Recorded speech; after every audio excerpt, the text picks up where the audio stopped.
Nouvelle édition sur RTI 1. Bonsoir à tous ce soir dans les titres de l'actualité. Le vice-président de la République est en Éthiopie. À Addis Abeba, Timoko Meliet Kone représente le chef de l'État, le président Alassane Ouattara, à la 37e session ordinaire de la conférence des chefs d'État et de gouvernement de l'Union africaine. Les discussions se tiendront les 17 et 18 février. Tournée de remerciement des guides religieux après le sacre des éléphants de Côte d'Ivoire à la CAN 2023. Ce jeudi, le Premier ministre a parcouru mosquées, églises et temples de prière pour montrer sa reconnaissance aux guides religieux. Il les a invités à prendre part à un grand rassemblement samedi prochain au Palais de la Culture de Trècheville. Et puis, à l'Assemblée nationale, les travaux de la première session ordinaire du Parlement ont démarré ce jeudi et prendront fin en juin prochain. Un calendrier adopté à l'unanimité des députés réunis ce jour en plénière à l'hémicycle. Une session au cours de laquelle le bureau de l'Assemblée nationale a été présenté aux élus de la nation. Voilà pour les titres. Mais avant de vous présenter le contenu de cette édition, la Côte d'Ivoire vous dit à quoi bas.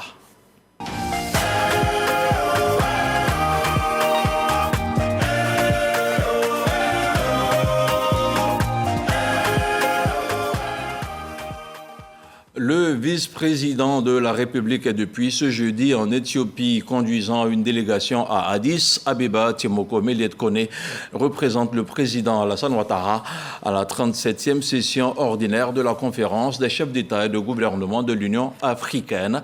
Les discussions de la conférence des chefs d'État et de gouvernement porteront sur l'éducation, mais aussi et surtout sur les questions de paix et de sécurité en Afrique, de la situation humanitaire et de la situation en Palestine. Le commentaire de Mahama Traoré.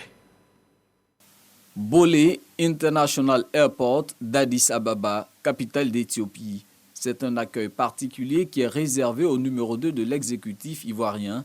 Les autorités éthiopiennes ont tenu à féliciter la Côte d'Ivoire, pays hôte et victorieux de la 34e édition de la Coupe d'Afrique des Nations de football qui vient de s'achever.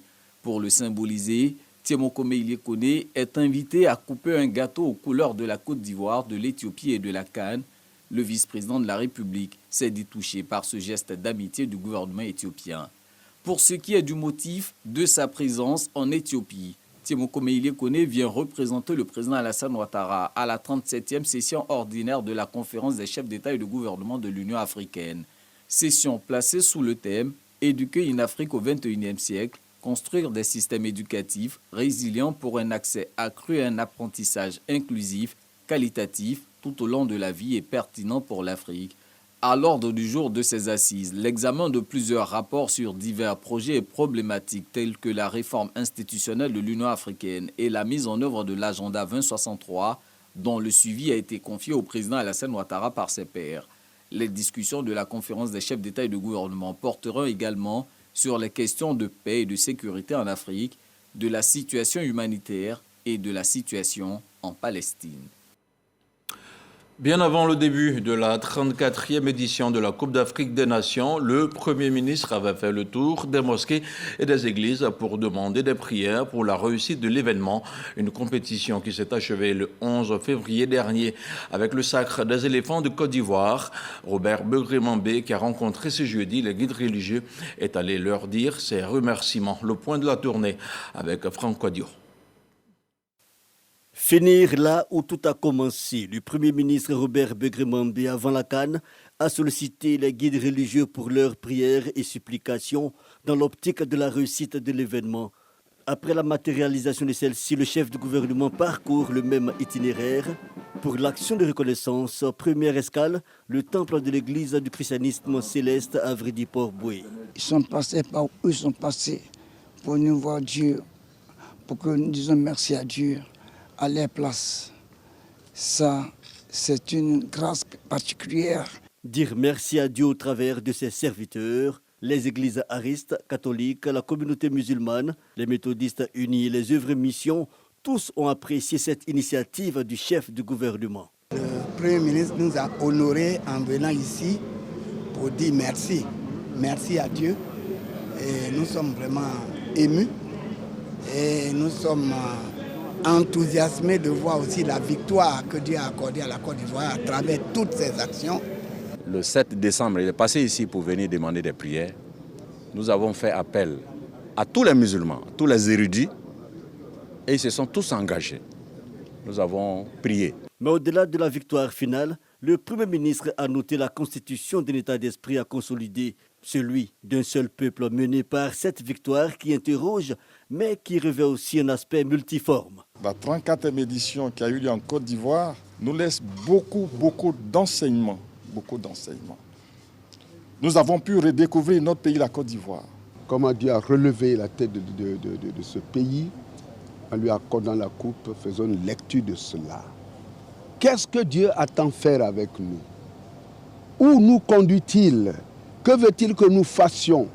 Ce que nous en déduisons nous autres aussi, c'est que si pendant un mois, tout le peuple ivoirien a vibré ensemble, à l'unisson, il n'y avait plus de partis politiques, il n'y avait plus de confessions religieuses, il n'y avait plus de groupes ethniques, il y avait un peuple debout.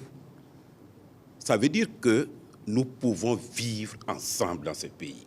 Destination finale de la tournée de reconnaissance au guide religieux Yopougon au siège de l'église protestante méthodiste Œuvre et Mission, où, heureux hasard, la visite de la délégation coïncide avec l'ouverture d'une pastorale internationale. Occasion pour Robert Begremambé de relever quelques symboliques liés au triomphe ivoirien à cette CAN 2023. Il faudrait que nous, les Ivoiriens, nous puissions saisir la portée des messages qu'il y a derrière ces événements. L'un des messages les plus puissants que nous avons retenus dans ces événements, c'est que les Ivoiriens sont un seul et même peuple. Il n'y a pas de nord, il n'y a pas de sud, il n'y a pas d'est, il n'y a pas d'ouest, il n'y a rien. Tous, c'est Côte d'Ivoire. Donc nous devons nous aimer les uns les autres. Point d'orgue, à chaque étape, le Premier ministre a invité l'ensemble des Ivoiriens à un grand rassemblement de prières et de reconnaissance à Dieu ce samedi 17 au matin au Palais de la Culture de Trècheville. Après la présidence de la République, le trophée de la CAN 2023 a été présenté ce jeudi aux députés. Max-Alain Gradel, Emerse Faye et Idriss Diallo ont fait le déplacement de l'hémicycle aux élus de la nation. Ils ont dit merci pour le soutien apporté à nos pachydermes. Moussa Konaté. Le trophée de la Coupe d'Afrique des Nations présenté aux députés. Un troisième sacre continental dont se félicite la représentation nationale. Cette coupe devant nous est tout un symbole. Car pour nous, représentants du peuple, cette coupe est le résultat d'un travail concerté dans l'union de tous les fils et toutes les filles de la Côte d'Ivoire. Durant la compétition, l'Assemblée nationale s'est mobilisée pour apporter son soutien au comité d'organisation de la CAN ainsi qu'à l'équipe nationale. Le président de la Fédération ivoirienne de football traduit toute sa reconnaissance aux élus de la nation. Les élus que vous êtes avez voté le budget. Sans votre vote, nous n'aurions pas eu les moyens. Nous voudrions aussi vous remercier pour cet engagement et pour ce soutien. Le plus grand merci revient au peuple de Côte d'Ivoire. Le peuple de Côte d'Ivoire a été présent, a marché à l'unisson, nous a soutenus. Organiser la CAN 2023 et la remporter, la Côte d'Ivoire réalise l'exploit du pays organisateur vainqueur. Pour le président Adama Bictogo, cette performance est le fruit des efforts de solidarité et d'unité.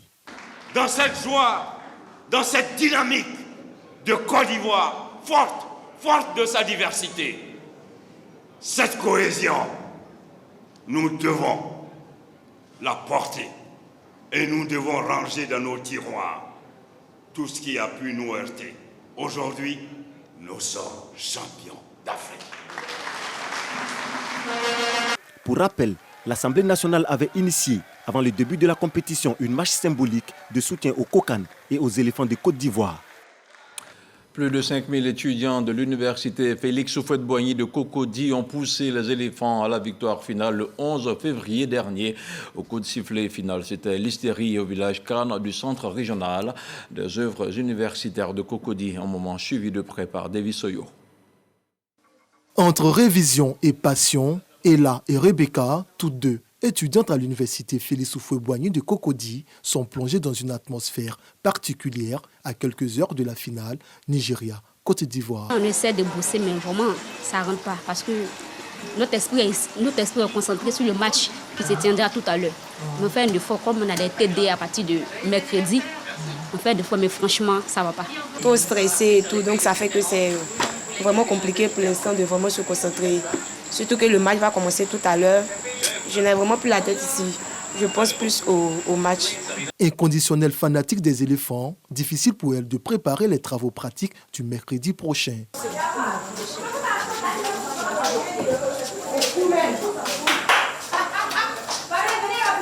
Autre chambre d'étudiants, même constat. Luc Norby et Jean Thierry ont eux aussi du mal à se concentrer pendant leur séance de révision. Tout le monde a la tête à la canne actuellement, ça fait partie de la priorité de tout un chacun. Même dans les temps de révision, parce que moi-même je prépare un examen pour demain, j'ai une compo demain, mais vu la ferveur autour de l'événement, c'est difficile de se concentrer. Finalement, la fibre patriotique et la passion pour les éléphants prennent le dessus. Direction le village Cannes offert par le ministre Adama Diawara. Sur le chemin, ils se permettent un détour pour chambrer les supporters nigériens dans une ambiance bon enfant.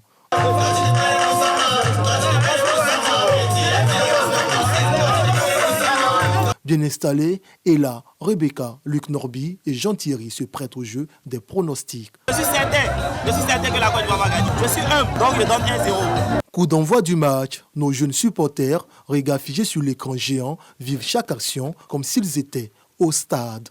Et quand les éléphants concèdent le premier but, comme tout bon supporter, Luc Norby et ses camarades expriment leur mécontentement, mais demeurent optimistes. Avec le pronostic qu'on a donné 2-1, et ça tient la route. Dieu va nous étonner, on va gagner tous 2-1, et on est confiants. On a encore de l'espoir. Comme on a habitué à ça, on espère qu'aujourd'hui ça va se répéter comme avec le Mali. À l'égalisation, c'est l'hystérie.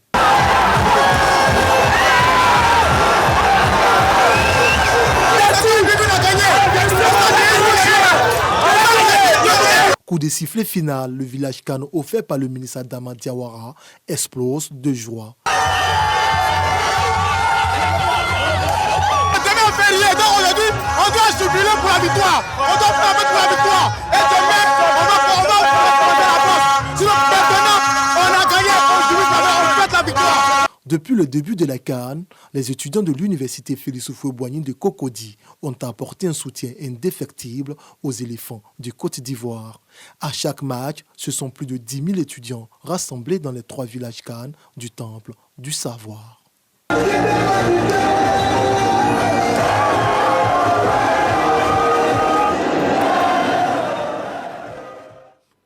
Une 3e étoile obtenue avec brio par les éléphants de Côte d'Ivoire, à l'instar de tout le peuple de Côte d'Ivoire. Le porte-parole du gouvernement a aussi manifesté sa joie. Une victoire de nos pachydermes qui renforce à bien des égards le patriotisme érigoré. La Côte d'Ivoire en ébullition depuis quelques jours, un engouement difficile à interrompre. L'élan de patriotisme a pris le dessus. Chaque Ivoirien célèbre l'instant à sa façon. La 3e étoile des éléphants obtenue avec bravoure par nos pachydermes est plus qu'un symbole. Je voudrais profiter de votre micro pour féliciter également un homme qui est arrivé avec son cœur, avec sa spiritualité, et cette spiritualité accompagne nos éléphants depuis. Je veux parler du Premier ministre, chef du gouvernement. C'est important qu'on ne l'oublie pas. C'est l'homme de l'ombre, mais c'est l'homme de l'efficacité. Le dernier maire de la ville d'Abidjan est pris d'émotion. Okumu Mobio a été en 1992 président des supporters des éléphants. Il est témoin du premier sacre à la CAN 92. Aujourd'hui, il exprime sa fierté et son patriotisme, malgré le poids de l'âge. Je voudrais dire un grand merci au président. Et il a été extraordinaire. D'abord pour la construction des stades. Ce sont des instruments qui doivent permettre aux jeunes gens de pouvoir apprendre à jouer, mais surtout tous les soins qu'il n'a pas ménagé de leur donner. Il a été formidable pour la Côte d'Ivoire. Voici 2 ministres de la République de Côte d'Ivoire qui ont participé à la caravane des éléphants à travers la ville d'Abidjan. Les ministres Amadou Koulibaly, porte-parole du gouvernement, et Mamadou Touré de la promotion de la jeunesse, de l'insertion professionnelle et du service civique saluent le leadership du président Alassane Ouattara. Nous sommes heureux pour le président. Le président est un homme qui transforme en or tout ce qu'il touche. Il nous a promis 3 étoiles parce que jamais 203. Nous avons nos 3 étoiles. Merci au président. La 3e étoile des éléphants de Côte d'Ivoire est un rêve devenu réalité.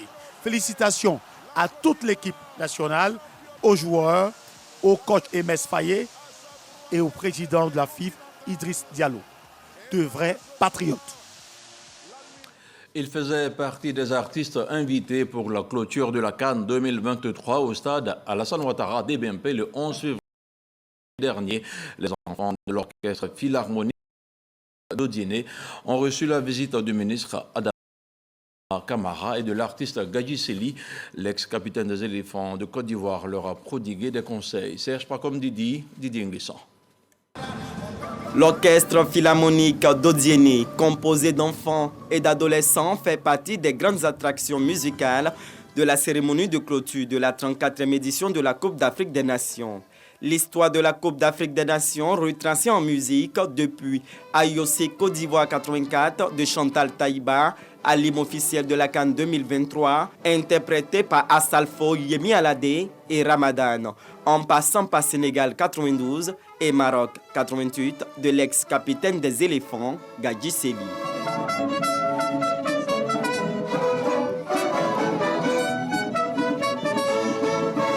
Séduit et ému par le talent de ces jeunes musiciens, Gadji Seli vient à la rencontre de cet orchestre pour encourager les jeunes passionnés de musique et traduit toute sa gratitude au ministre Adama Camara, initiateur de cet orchestre.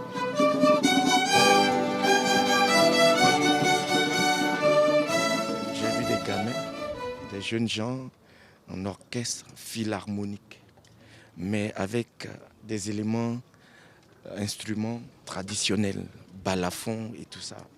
J'ai été impressionné et je les ai entendus interpréter mes chansons. Je me suis fait fort de demander à les voir, à venir les voir pour leur dire merci et les féliciter. Susciter des vocations et utiliser le canal de la musique pour éduquer sont entre autres les objectifs de cet orchestre composé d'une centaine d'enfants.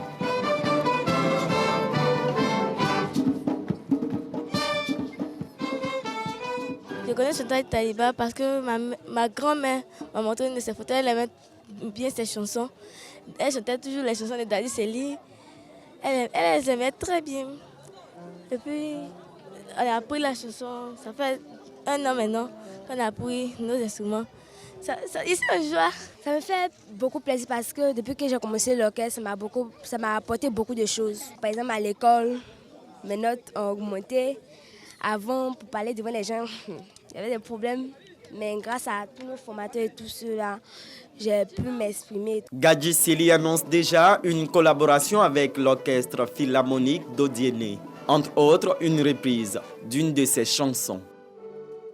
Retour à l'Assemblée nationale avec les travaux parlementaires pour la première session ordinaire qui ont démarré ce jeudi et qui prendront fin en juin prochain. Les députés réunis ce jour en plénière à l'hémicycle ont adopté à l'unanimité le calendrier. Au cours de cette même session, le bureau du Parlement a été présenté. Moussa Konaté. 16 projets de loi seront examinés par l'Assemblée nationale du 15 février au 28 juin prochain. Les députés viennent d'adopter le calendrier des travaux parlementaires pour la première session ordinaire de l'année 2024. Parmi ces tests, il y a un test sur la protection de la faune, un test même sur la protection de l'éléphant, notre emblème national, un test sur les communications électroniques, voilà, autant de tests. Mais il y a aussi un test sur la politique nationale de la dette. Voilà, donc ce sont des tests importants qui nous donneront l'occasion de plancher et de produire une réglementation qui puisse répondre aux attentes des Ivoiriens. Le texte qui me tient à cœur le plus, c'est le texte sur la rente viagère. qui consiste premièrement à la rémunération des anciens députés de l'Assemblée nationale. Il est tout à fait normal que, à tout seigneur, tout honneur, tout ce qui nous intéresse, nous les députés, me préoccupe au premier degré. Et en plus de cela, c'est la Commission des affaires économiques et financières que je préside qui a pour rôle de faire l'analyse de ces projets de loi. Nous allons faire en sorte que ces 7 projets de loi soient adoptés unanimement par les députés, à l'effet d'accompagner le gouvernement dans sa tâche inlassable pour le bonheur du peuple ivoirien. À cette séance plénière, le bureau de l'Assemblée nationale a été présenté aux députés. Il n'enregistre aucun changement. 5 localités de Côte d'Ivoire vont bénéficier de la seconde phase du projet de renforcement de la protection civile pour une cohésion sociale durable. Le projet est financé à hauteur de 2 milliards de francs CFA par le Japon. C'est une initiative co-gérée par le PNUD et le gouvernement de Côte d'Ivoire. Le compte-rendu de la double cérémonie de signature de convention de partenariat avec notre reporter Walter Amadou Ouattara. Les élus de Dabou, Grand Bassam, Doropo, Felkessédougou et Tengrela participent à l'officialisation de la phase 2 du projet de renforcement de la protection civile pour une cohésion sociale durable. Les défis sécuritaires déjà sont énormes, notamment des incendies, des accidents, des engins à 2 roues qui sont récurrents dans nos communes. Avec la présence des ONPC, ce projet nous soulage. Ce sont 2 milliards de francs CFA qui seront investis par le Japon. Ce projet tripartite contribuera au final au maintien d'une société sûre et stable en Côte d'Ivoire. Le Japon a déjà prêté la main forte à la Côte d'Ivoire en la matière. 5 CSU ont été aménagés. Le programme des Nations Unies pour le développement PNUD s'occupe de la mise en œuvre de ce projet. Cette initiative viendra consolider les succès obtenus lors de la phase précédente, financée par le Japon et mise en œuvre par le PNUD, de juillet 2018 à octobre 2021, en plus des appuis supplémentaires à l'ONPC pour optimiser l'efficacité des centres de protection civile. L'ONPC, Office national de la protection civile, dispose de 38 centres répartis sur l'ensemble du territoire national. 15 ont pu atteindre un niveau acceptable d'équipement avec le concours du projet PNUD Japon de 2018 à 2021 et du projet Union européenne de 2016 à 2020. Il s'agit de la fourniture de matériel d'équipement, la réalisation d'actions de formation, l'appui à la mobilisation communautaire à travers le financement des campagnes de sensibilisation et des initiatives économiques des communautés hommes-femmes jeunes autour des centres de protection civile et une communication de masse bien ciblée. Pour l'année 2023, 8 centres ont été ouverts, dont 4 dans la zone nord du pays, pour prendre en compte les risques liés à l'afflux de populations fuyant les conflits dans les pays frontaliers.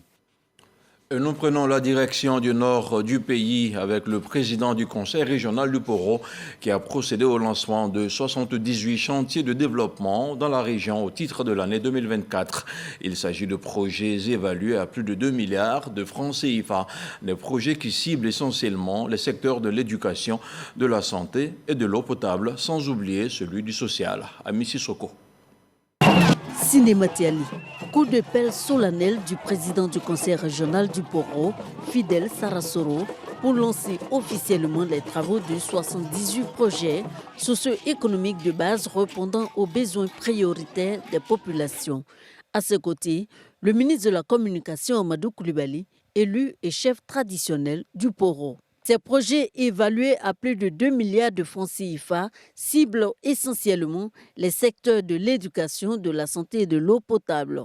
Dans le domaine de l'éducation, nous avons identifié des besoins cruciaux auxquels nous voulons apporter des éléments de réponse avec la construction de 7 collèges modernes de base 2. Par ailleurs, nous lançons la construction de 47 salles de classe supplémentaires. Le président du conseil régional du Poro compte aussi renforcer la contribution du conseil régional dans les secteurs sociaux. Avec la construction de plus de 100 forages, 5 châteaux d'eau, plusieurs centres de santé ainsi que des habitations pour les fonctionnaires, notamment les instituteurs et les agents de la santé.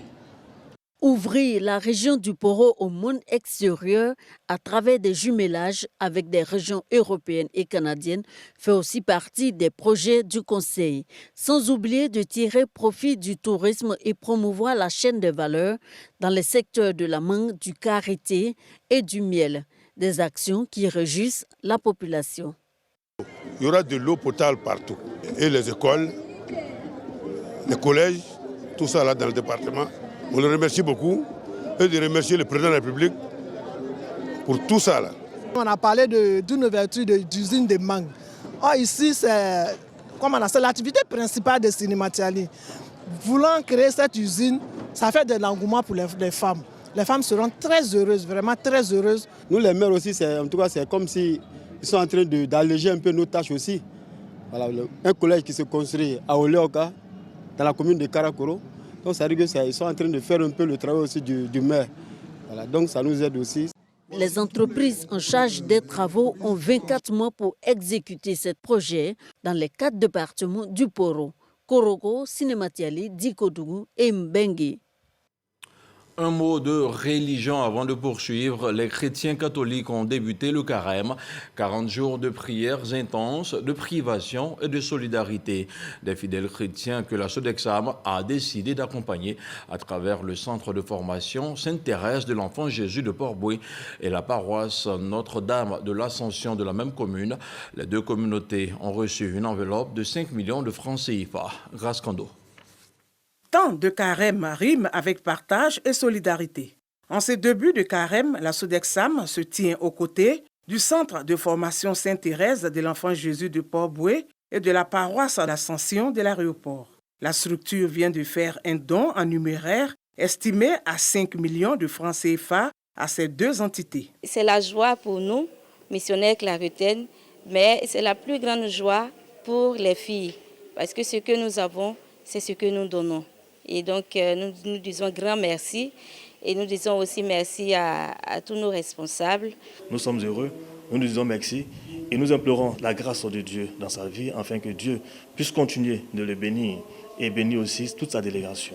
Chaque jour que Dieu fait, plusieurs personnes frappent à nos portes et je pense que ces dons vont nous aider à résoudre beaucoup de problèmes. Cet acte de générosité fait suite au prix d'excellence de la bonne gouvernance des entreprises publiques reçu par la Sodexam en octobre 2023. Le centre de formation Sainte-Thérèse, animé par les sœurs claretines, est un centre de formation qui offre une seconde chance aux jeunes filles de la commune, particulièrement les jeunes filles issues d'un milieu défavorisé.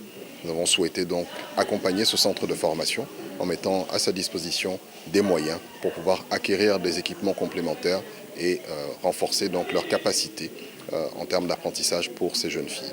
Nous avons également fait un don à la paroisse Ascension de l'aéroport qui est la voisine de la Sodexam. La Sodexam ne compte pas s'arrêter là. Elle compte poursuivre cet élan de solidarité envers d'autres communautés. On parle du Mardi Gras. Des enfants d'un institut scolaire de la commune d'Anyama ont visité le palais de justice dans la commune du Plateau. Guidés par des procureurs et des juges, ces enfants, dont l'âge varie entre 4 et 12 ans, ont vu de près les différents services du monde judiciaire. Des enfants qui ont été surtout instruits sur le rôle de toutes les entités de la corporation. Chris Diomandé, Marie-France Conin. Âgés de 4 à 12 ans, habillés en toge, ils sont issus d'un institut scolaire de la commune d'Anyama. Ces tout petits visitent le palais de justice du Plateau. À la salle des pas perdus, ces écoliers écoutent attentivement les explications des procureurs et juges sur ce corps de métier. Le rôle des procureurs, ils servent à poursuivre les gens qui ne font pas de bonnes choses et ils servent à protéger les gens. Les juges jugent les gens qui ne font pas de bonnes choses et ils les mettent en prison. Après la salle des pas perdus, cap est mis au tribunal de première instance où se déroule une audience. Ici, c'est une autre découverte. Une première pour ces apprenants et leurs encadreurs qui célèbrent ce 13 février, le Mardi Gras. Quand ils portent la toge, ils se sentent dans le corps de l'avocat. Ça peut permettre de rêver d'être un jour aussi avocat ou juge ou procureur. Occasion pour le premier responsable des lieux de prodiguer des conseils à ces tout-petits. Vous voulez devenir comme moi, il faut apprendre les leçons, il faut écouter ce que le maître vous dit de faire, il faut écouter à la maison ce que papa et maman vous disent de faire.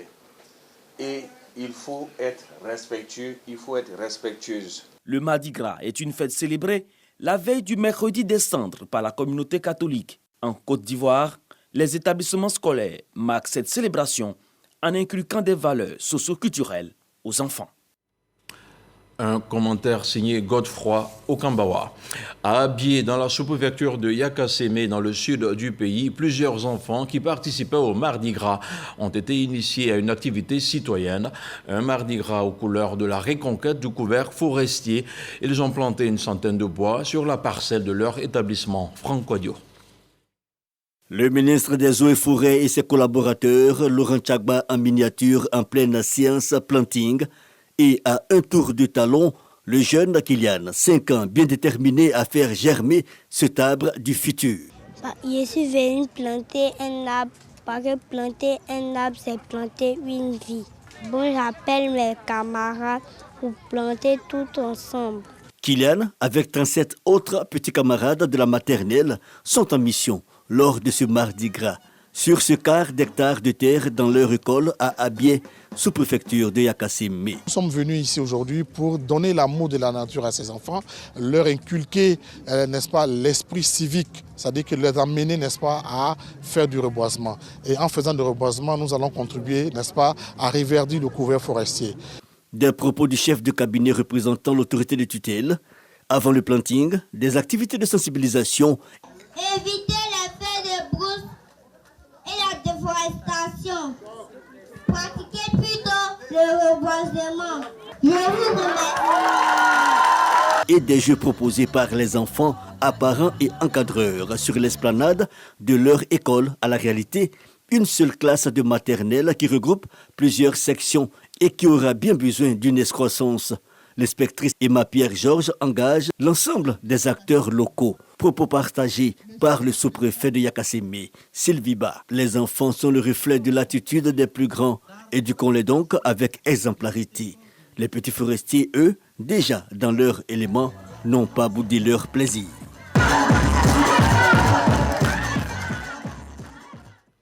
Et c'est effectif, la 5e édition des Journées nationales des exportateurs de cajou de Côte d'Ivoire a été lancée mercredi par le ministre d'État, ministre de l'Agriculture et du Développement rural, Kobena Kwasi Adjoumani.